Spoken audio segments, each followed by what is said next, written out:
Podpredseda parlamentu Tibor Gašpar opäť rozvíril hladinu slovenskej politiky svojím najnovším vyhlásením, v ktorom si zobral na mušku dvojaký meter médií a politikov bývalej vlády. Gašpar sa vo svojom prejave vrátil k vyjadreniam Jaroslava Naďa, ktoré označil za otvorenú vyhrážku slobode slova a ostro skritizoval mlčanie novinárskej obce.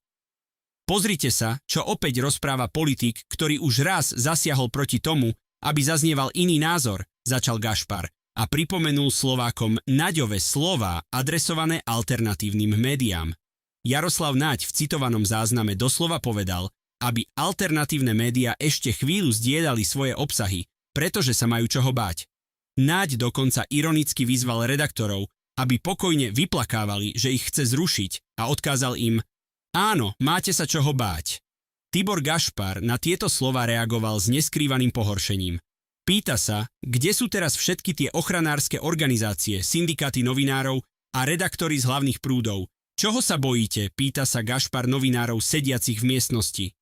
Zastavila vám niekedy vláda Roberta Fica vysielanie alebo nejako obmedzila vašu činnosť? Presne toto je stav slovenských médií, konštatoval. Podľa Gašpara je alarmujúce, že novinári sa nedokážu zastať svojich kolegov len preto, že publikujú iný názor.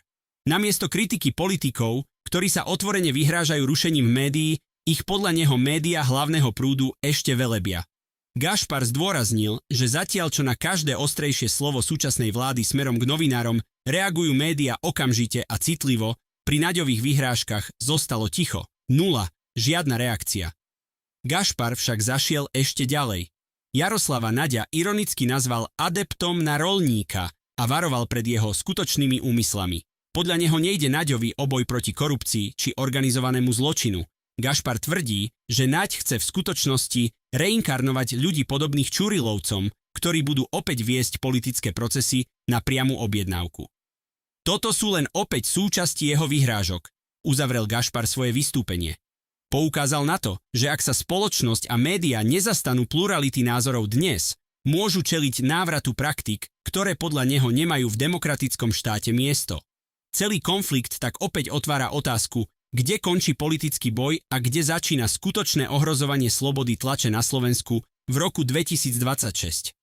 Súhlasíte s Tiborom Gašparom, že slovenské médiá merajú politikom dvojakým metrom, alebo vnímate vyjadrenia Jaroslava Naďa len ako legitímnu snahu o boj proti dezinformáciám? Napíšte mi svoj názor dole do komentárov. Som zvedavý na vašu debatu o slobode médií. Ak chcete sledovať ďalšie politické analýzy a aktuálne dianie, dajte videu like a kliknite na odber. Ďakujem za sledovanie.